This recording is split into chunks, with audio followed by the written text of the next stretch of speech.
मैं देख रही थी विद्यार्थी उत्तंक महाराज परीक्षित के दरबार से स्वर्ण कुंडल लेकर जब नदी के तट पर आया, तब तक्षक ने वो स्वर्ण कुंडल चुरा लिए।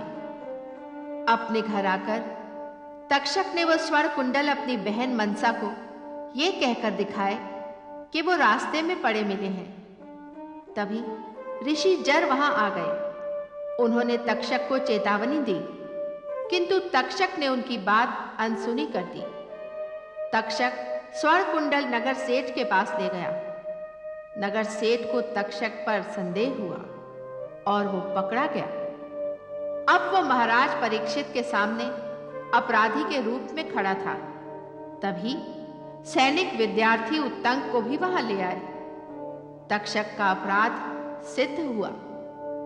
दंड स्वरूप उसके हाथ काटे जाने थे कि तभी जर ऋषि ने वहां पहुंचकर महाराज परीक्षित से तक्षक के लिए क्षमादान मांग लिया और महाराज परीक्षित ने उसे क्षमा कर दिया। और मैं देख रही थी कि अपराध तो हुआ किंतु दंड नहीं मिला, तो न्याय व्यवस्था का क्या होगा। और मैं सोचने लगी कि स्वर्ण का मोह चोरी तक तो ले आया, और अब देखना यह है कि कलयुग और क्या-क्या रंग दिखाता है। वो तो अच्छा हुआ कि तुम समय पर आ गए, नहीं तो राजा परीक्षित मेरे हाथ ही काट देता। क्या तुझे अब भी पछतावा नहीं अपने किए पर? पछतावा? पछतावा कैसा? तुम्ही ने तो कहा था राज्यसभा में कि दोष मेरा ही नहीं, दोष तो स्वर्ण का भी है। तक्षक, मैंने तुझे इसलिए नहीं बचाया कि तू मेरा संबंधी है, बल्कि इसलिए बचाया कि यदि राजा तुझे दंड देता तो वो तेरा ही अपमान नहीं होता, नागवंशियों का अपमान होता, तेरे समुदाय का अपमान होता। तुम बड़ी बड़ी बातें इसलिए कर रहे हो कि राजा परीक्षित ने तुम्हें उत्तरदायित्व दिया है मुझे दंड देने का। हाँ तो दो मुझे दंड। अवश्य, तूने जो अपराध किया है उसका दंड तुझे मिलना ही चाहिए। तो फिर सोच क्या रहे हो? तुम न्यायाधीश के पद पर विराजमान हो और तुम्हारे सामने एक अपराधी खड़ा है। सुनाओ अपना निर्णय और दो मुझे दंड। यदि मैं न्यायाधीश होता तो तेरे इस अपराध का ऐसा दंड देता तुझे कि तू आजीवन अपराध करने के योग्य नहीं रह जाता।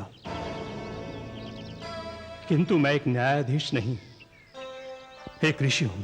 तब भी महाराज की आज्ञा अनुसार तुम्हें दंड तो देना ही होगा मुझे। तक्षक, राजा और ऋषि में एक ही समानता होती है, वो दोनों समझाते हैं। राजा दंड देकर समझाता है और ऋषि ज्ञान देकर समझाता है। तुझे दंड देना मेरा उत्तरदायित्व है। जा, मैंने तुझे क्षमा किया। इससे बड़ा कोई दंड नहीं होता। किंतु एक बात याद रखना, दंड का दूसरा नाम प्रायश्चित है। यदि अब भी तूने प्रायश्चित नहीं किया तो यह अपराध तेरी आत्मा पर बोझ बनकर रहेगा। अपराध और दंड का संबंध गागर में जल के समान है। यदि जल अधिक हो गया तो छलकेगा अवश्य।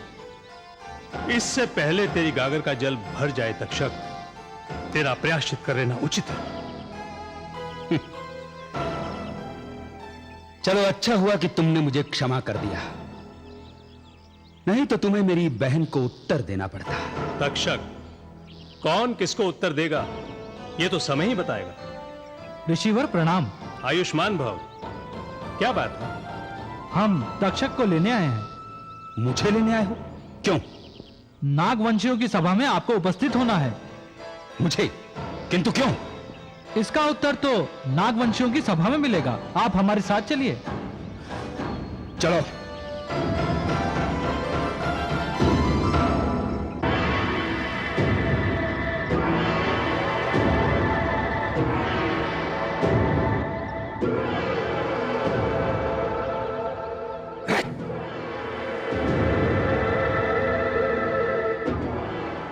मुझे इस तरह यहां बुलाने का साहस किसने किया? हमने। जानते नहीं, मैं मुखिया हूं इस समुदाय का। मुखिया चोर नहीं होता। चोर? कौन चोर? तू चोर है। तुझे इस बात का उत्तर देना पड़ेगा कि तूने चोरी करने का अपराध कैसे किया। कौन मांगेगा मुझसे उत्तर? उत्तर मांगने का अधिकार केवल मुझे है। नहीं, वो अधिकार तूने खो दिया। तेरे कारण घोर अपमान हुआ इस समुदाय का। लज्जा से हमारा सर झुक गया है। तेरे ही कारण ये सब हुआ है। जानता है तू चोर है, और जिस समुदाय का मुखिया चोर होगा उस समुदाय की स्थिति क्या होगी, क्या सम्मान रहेगा उसका। किंतु मैंने कोई चोरी नहीं की। यह मेरे विरुद्ध एक षड्यंत्र है। यह नागवंशियों को बदनाम करने की चाल है। झूठ बोल रहा है तूने कुंडल चुराए और नगर सेठ के पास बेचने गया, वहीं पर राजा के सैनिकों ने तुझे पकड़ लिया। नहीं, यह नगर सेठ की चाल है। पता नहीं किस लोभ में आकर उसने मुझ पर एक घिनौना आरोप लगाया। किंतु राज्यसभा में उस विद्यार्थी ने तुझे पहचान लिया जिससे तू कुंडल छीनकर भागा था। इससे तेरा अपराध सिद्ध होता है। कुछ भी सिद्ध नहीं हुआ। मैं निर्दोष था, निरपराध था, इसीलिए छोड़ना पड़ा उन्हें मुझे। नहीं तक्षक, महाराज ने तुझे इसलिए नहीं छोड़ा कि तू निर्दोष था। तेरी मुक्ति तो जरिसी कारण हुई। इन्होंने तेरे लिए महाराज से क्षमादान मांगा, और महाराज तो महान हैं, जिन्होंने एक ऋषि की विनती पर तुझ जैसे अपराधी को क्षमा कर दिया। परंतु हम तुझे क्षमा नहीं करेंगे। यह अधिकार किसने दिया तुम्हें? यह अधिकार इन्होंने दिया है, समस्त नागवंशियों ने दिया है। यदि तुझे विश्वास नहीं है तो पूछ ले इनसे।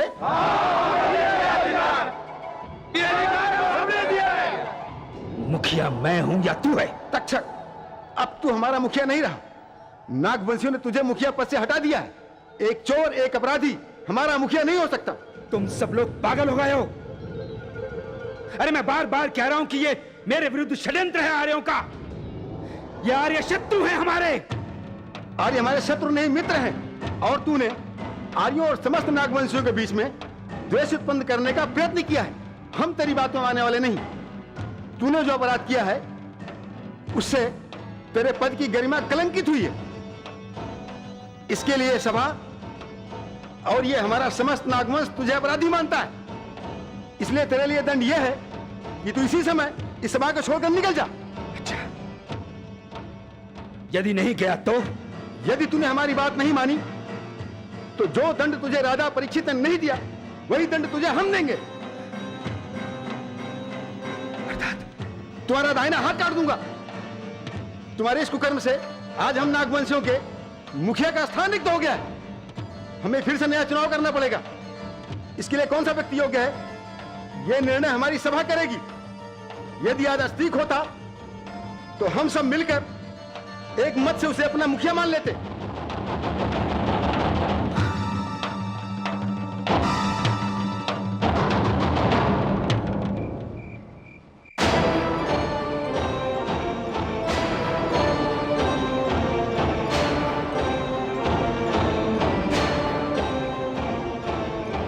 यदि तुम्हारा यह अपराध सिद्ध हुआ तो वासुदेव की सौगंध, हम तुझे ऐसा दंड देंगे कि तेरी आने वाली पीढ़ियां भी कांप उठेंगी।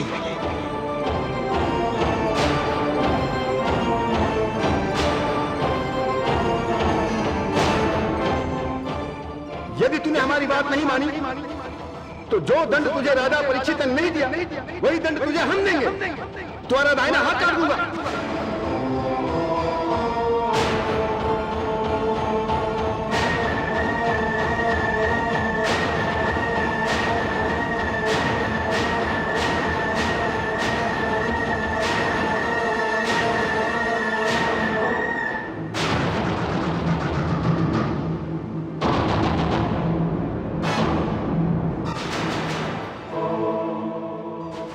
भैया,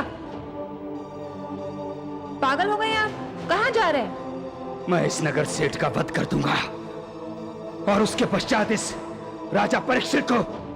यदि आपने ऐसा किया तो सीधे आपको मृत्यु दंड मिलेगा। क्यों अपने प्राण गंवाना चाहते हैं? मनसा, तुझे नहीं पता राज्यसभा में कितना अपमान हुआ है मेरा। वो राजा परीक्षित मेरा हाथ काटना चाहता था, और आज तो अपने समुदाय के लोगों ने ही मुझे धुतकार दिया। वो सब मुझे चोर समझते हैं, अपराधी मानते हैं मुझे। आज उन सब के सामने मेरा सर लज्जा से झुक गया। मैं एक साधारण व्यक्ति बनकर रह गया हूं मनसा। मैं किसी को मुंह दिखाने योग्य नहीं रहा। परंतु आप जो करने जा रहे हैं भैया, उससे होगा क्या? तो फिर मैं क्या करूं? बताओ मनसा, मैं क्या करूं? क्या करूं मैं? भैया कुछ ऐसा जतन कीजिए कि समुदाय में मुखिया का पद आपको वापस मिल जाए और उस पद की गरिमा फिर से लौट आए।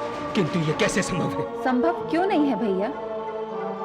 आप अपना एक अलग दल बनाइए, समुदाय के नवयुवकों का, और उसके दलनायक बन जाइए। उनके मन में आर्यों के प्रति घृणा भर दीजिए, विष भर दीजिए उनके मन में। उन्हें समझाइए कि आर्य हमारे मित्र नहीं, शत्रु हैं, शत्रु जो हमारा विनाश चाहते हैं।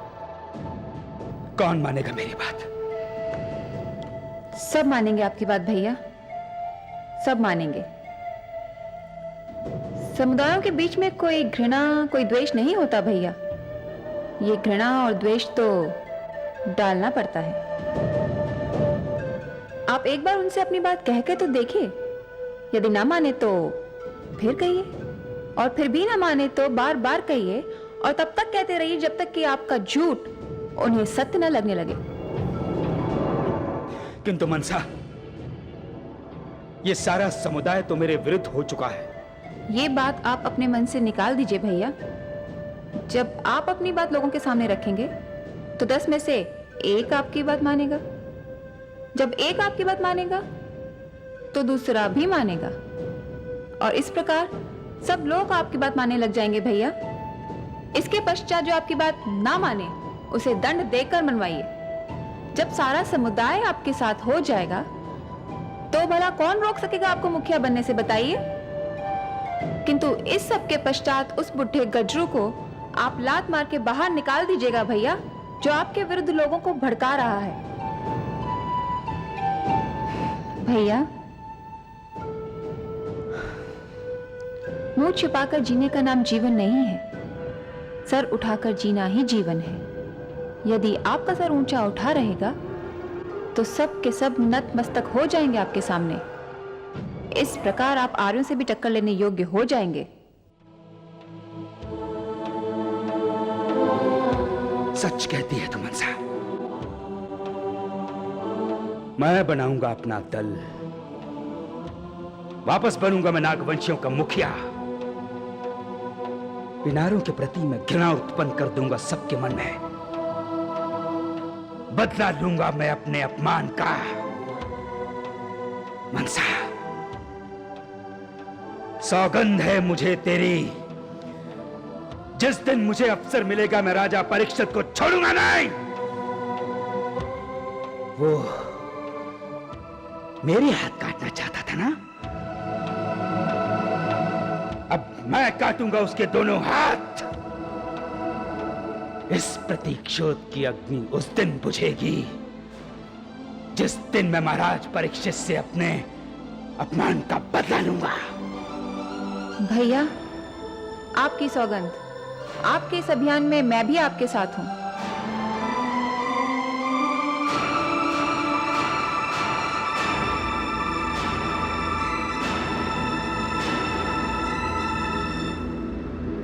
महारानी, स्वागत है महाराज। हम आपको एक समाचार सुनाने आए हैं। आप स्वयं समाचार सुनाने आए हैं तो समाचार की महत्ता का अनुमान लगाना कोई कठिन बात नहीं है। आपका दमकता हुआ मुख बता रहा है कि अवश्य ही कोई शुभ समाचार होगा। आपके अनुमान से भी अधिक शुभ समाचार ही है। राजकुमार जन्मेजय अपनी शिक्षा समाप्त करके राजधानी वापस आ रहा है। यह समाचार सुनाकर तो आपने मुझे नवजीवन दिया महाराज। मैं तो अपने पुत्र का मुख देखने को कब से तरस रही थी, कब से ईश्वर से प्रार्थना कर रही थी कि मेरा पुत्र शिक्षा समाप्त करके शीघ्र ही लौट आए। कब आ रहा है मेरा पुत्र महाराज? वो कल आ रहा है महारानी। बस एक और दिन की प्रतीक्षा करनी है आपको, बस एक दिन। हे ईश्वर, मैंने अपने पुत्र की प्रतीक्षा में इतने दिन काट दिए, पर यह एक दिन काटना बहुत कठिन है। मुझे शक्ति दे ईश्वर, मुझे शक्ति दे। आप तो एक समाचार सुनकर ही इतनी व्याकुल हो उठी हैं। आपने दूसरा समाचार तो सुना ही नहीं। दूसरा समाचार? हाँ महारानी, हमने निर्णय लिया है कि राजकुमार जन्मेजय के आते ही हम उसे अपना उत्तराधिकारी घोषित कर देंगे। बहुत अच्छा निर्णय लिया है आपने महाराज। उचित कार्य वही है जो किसी आवश्यकता की पूर्ति उचित समय पर कर देता है। उत्तराधिकारी की घोषणा करना राज्य की आवश्यकता है और आपके पुत्र के आते ही यह घोषणा करना बिल्कुल उचित कार्य। मैं आपको बधाई देती हूँ महाराज। आपको भी बधाई हो महारानी।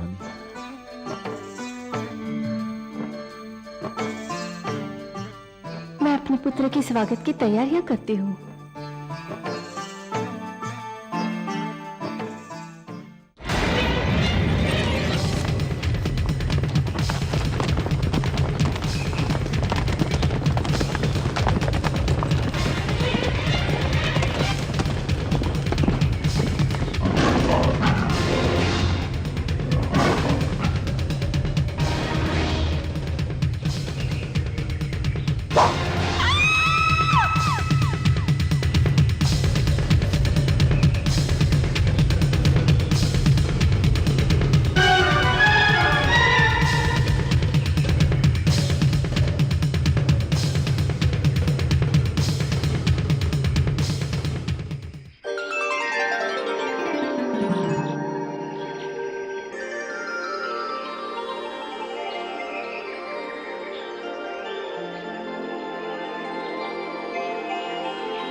हे ईश्वर, प्रकृति की चित्रकारी के रूप में तेरी रचना देखकर मुझे विश्वास हो जाता है कि तू जहां कहीं भी है, तू है। तुझे लाख लाख धन्यवाद जो तूने मुझे एक महाअनर्थ से बचा लिया। लगता है वन कन्या भय से जड़ हो गई है।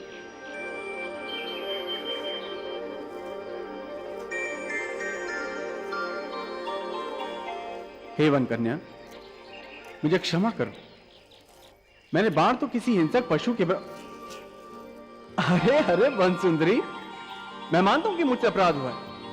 मेरे इस बाण से तुम्हारे गला फूट गया, किंतु यह अपराध इतना गंभीर तो नहीं है जिसके कारण इस घड़े की तरह मेरा सर फोड़ दिया जाए। अपराधी की पूरी बात सुने बिना उसे दंड देना यह उचित नहीं। मैंने तो केवल किसी हिंसक पशु के भ्रम में ध्वनि पर लक्ष्य साधा था। यदि तुम्हारा लक्ष्य किंचित मात्र भी इधर उधर हो गया होता तो? वन सुंदरी, यदि यह महाअनर्थ हो जाता तो इस सृष्टि से अनुपम सौंदर्य को छीन लेने का मैं अपराधी बन जाता। ये सृष्टि निर्धन हो जाती और मैं महान अश्वत्थामा की भांति अभिशप्त जीवन का बोझ लिए वन वन घूमता फिर ना ही ईश्वर तुम्हारे जैसी रचना बनाता और ना ही मुझ जैसे अपराधी को इस संसार में पुनः भेजता। भला ऐसा क्यों? हम तो साधारण वन कन्या हैं। नहीं नहीं तो हम क्या हैं? तुम किसी सौंदर्य सागर का अमूल्य मोती हो। तुम किसी श्रृंगार रस के महाकवि की कल्पना हो। तुम जिस प्रकार वेदों से उत्तम कोई शास्त्र नहीं और गंगा से पवित्र कोई जलधारा, उसी प्रकार वन सुंदरी, तुम्हारा उत्तर स्वयं तुम हो।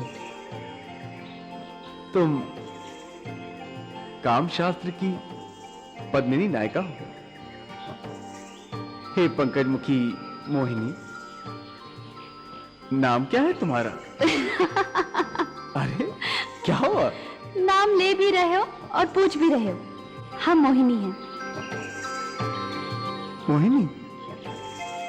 वर्षा ऋतु में अचानक कौंध जाने वाली विद्युत लहर के समान तुम्हारी मोहक हंसी ही तुम्हारे मोहिनी नाम को सिद्ध कर रही है। तुम तो कोई राजपुरुष लगते हो। तुम्हारा नाम क्या है? मैं जन्मेजय हूं। वेशभूषा से राजपुरुष लगता हूं, किंतु तुम्हारे रूप वैभव के सामने तो किसी महान सम्राट की राज संपदा भी तुच्छ है। फिर मैं तो एक विद्यार्थी हूं और आज अपनी शिक्षा पूरी करके गुरु दक्षिणा देकर घर वापस जा रहा हूं। अच्छा, तो तुम विद्यार्थी हो, कभी प्रेम दक्षिणा दी है? लगता है उसका असर भी आ रहा है। जब मैं शिवनगरी काशी से निकला था तो लोगों ने मुझे सावधान किया था। सावधान किया था? किस बात से सावधान किया था? लोगों ने कहा था इस वन से बड़ी सावधानी से निकलूं मैं, क्योंकि यहाँ पर बड़े हिंसक प्राणी रहते हैं। नहीं, झूठ। लोग झूठ बोलते हैं।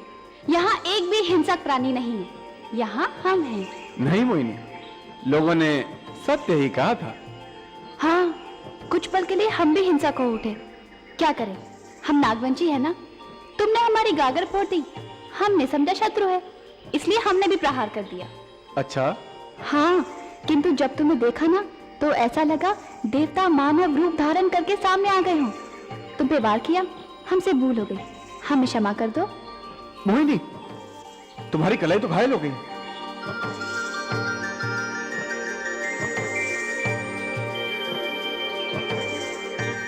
अच्छा हुआ मैंने देख लिया। परदेसी, कुछ घाव दिखाई नहीं देते, किंतु अधिक गहरे होते हैं। आश्चर्य है, मैंने तो बाण धोनी पर चलाया था। तुम चूक गए परदेसी, लक्ष्य कहीं और था और लगा कहीं और।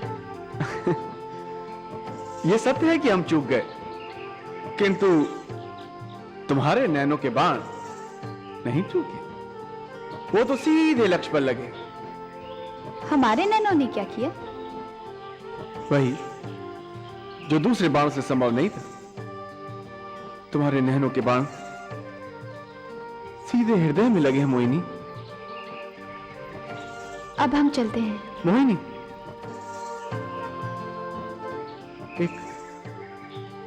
एक अनकही कथा जो अभी अभी शुरू हुई है, क्या उसका समापन ऐसे ही हो जाएगा या फिर वो कथा आगे भी बढ़ेगी? परदेसी, जिस कथा का नायक आर्य हो और नायिका नागवंशी कन्या, जानते हो उसका परिणाम क्या होगा? प्रेम जाति पाति, ऊंच नीच, संप्रदाय कुछ भी नहीं देखता है। प्रेम तो दो मानवों के बीच में होता है और हम दोनों मानव, नार और ना ही नागवंशी। बहुत देर हो गई परदेसी। मोहिनी, तुम्हारा एक ऋण रह गया मुझ पर। ऋण? कौन सा ऋण? तुम्हारी इस गागर का ऋण। मैं इसे लौटाने आऊंगा। क्या तुम कल आओगी मोहिनी?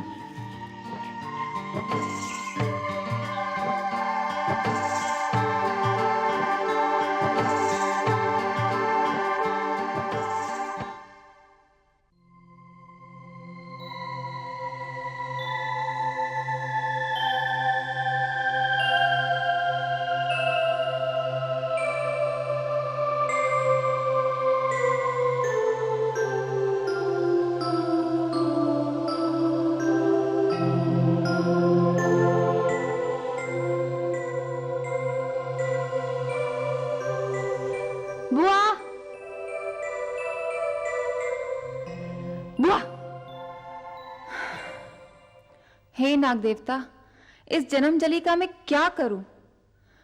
तुम्हें धनुर्विद्या का अभ्यास करने के लिए गागर ही मिली थी? बुआ, यह अभ्यास मैंने नहीं, किसी और ने किया है।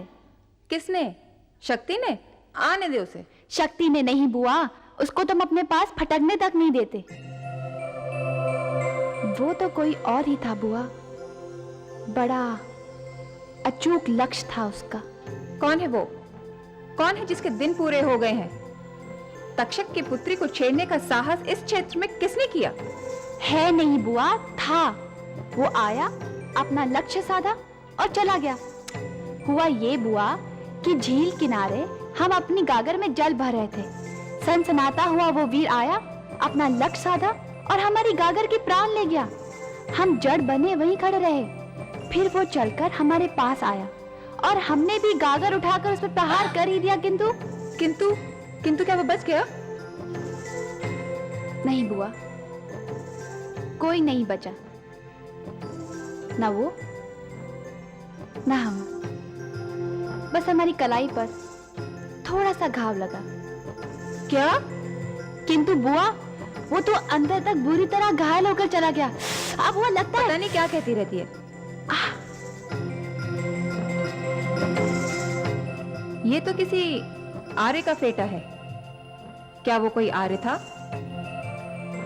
लगता तो आर्य जैसा था बुआ, भव्य, सुंदर। नहीं, आर्य केवल देखने में ही सुंदर होते हैं, मन के वो बहुत काले होते हैं। देख मोहिनी, तू मेरे भाई तक्षक की कन्या है। जन्म देने के बाद तेरी मां चल बसी थी। मैंने ही तुझे मां की तरह पाला और पोसा है। मैं तेरी बुआ भी हूं और तेरी मां भी। मेरी एक बात ध्यान में रखना, इन आर्यों से तू दूर ही रहना। ये किस आर्य की बात हो रही है? भैया, आज किसी आर्य ने मोहिनी की गागर को बाण से फोड़ दिया। इसमें मोहिनी की कलाई भी घायल हो गई। मोहिनी ने उसे घायल तो किया, परंतु वो बचकर भाग गया। ये वस्त्र उसी आर्य का है भैया। आर्य, आर्य, ये आर्य शब्द सुनते ही मेरे शरीर में ज्वाला सी उठने लगती है। इस घर में तेरे पति के रूप में एक आर्य पहले से रहता है और वही मेरे लिए अभिशाप बन गया है। और तू सुन लड़की, जीवन में कभी भी किसी हाल में किसी आर्य से कोई संपर्क मत रखना। यदि हिंसक पशु और आर्य एक साथ मिले तो सबसे पहले आर्य का वध करना। समझ गई तो?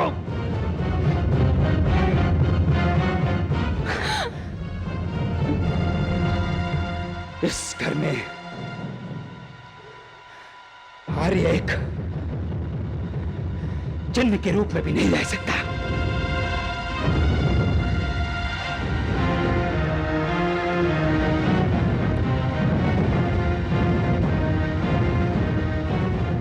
बाबू, इस घाव का क्या करें?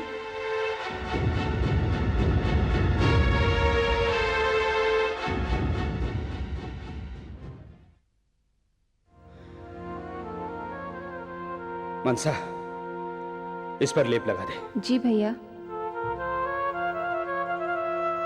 दर्द हो रहा है तो ठहर, मैं भी लेप लेकर आती हूँ।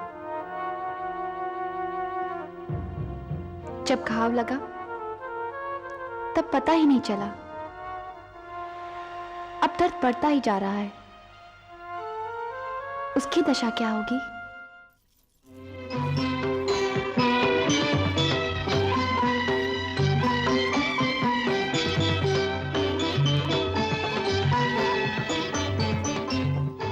आओ पुत्र जन्मेजय। पिताश्री,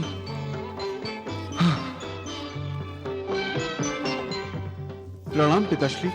आयुष्मान भव। प्रणाम माताश्री। आयुष्मान भव।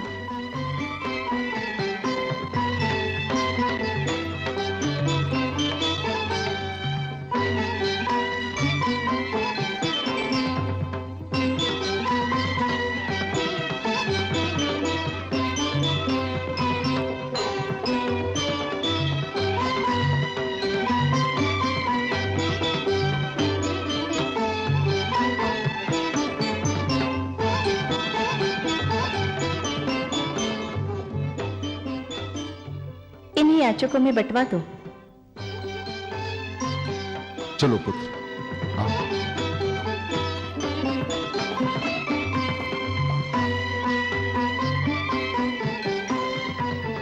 जन्मेजय। जी पिताश्री। तुम्हारी यात्रा कैसी रही? यात्रा अति रोमांचकारी।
आपने सत्य कहा महारानी। हमें एक और बात की बहुत प्रसन्नता है कि गुरुकुल में जन्मेजय ने केवल नीति शास्त्र में अध्ययन नहीं किया, बल्कि वो धनुर्विद्या में भी निपुण होकर लौटा है। हम बहुत प्रसन्न हैं महारानी, बहुत प्रसन्न।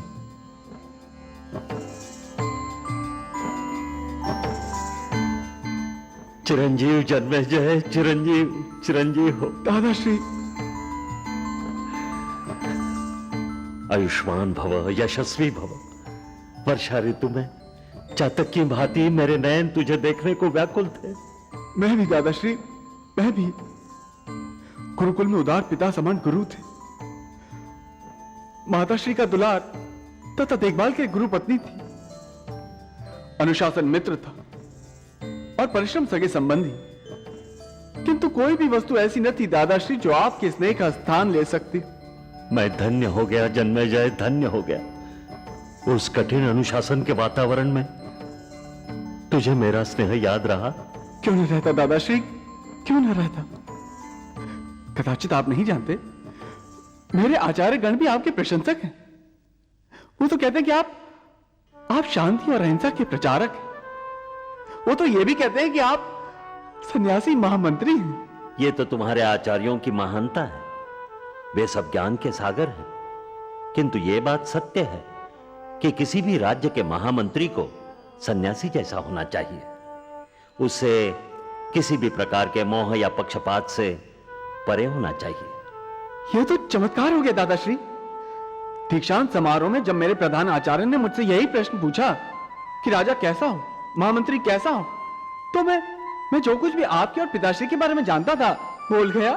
तब उन्होंने भी मुझसे यही कहा था कि तुम्हारे पिता देवतुल्य और महामंत्री सन्यासी हैं। तभी तो हस्तिनापुर में इतना सुख, शांति, समृद्धि और एकता है।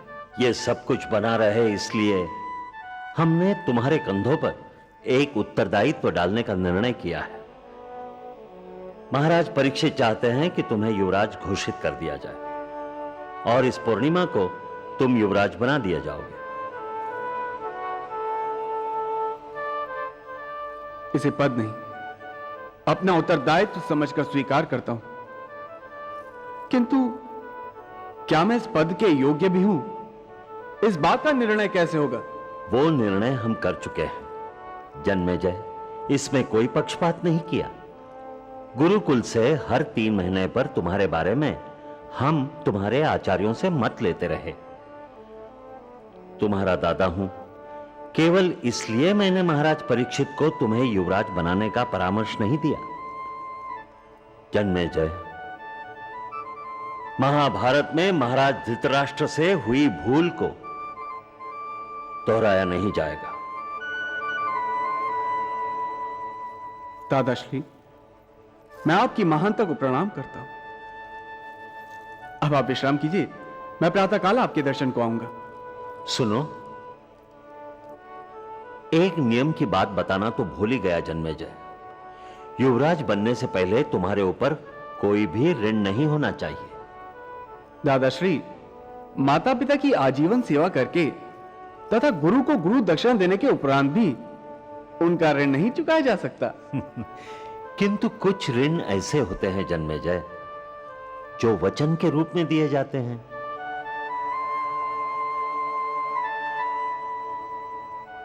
तब तो एक ऋण ऐसा है दादाश्री जिसे चुकाने के लिए तो मुझे अभी जाना होगा।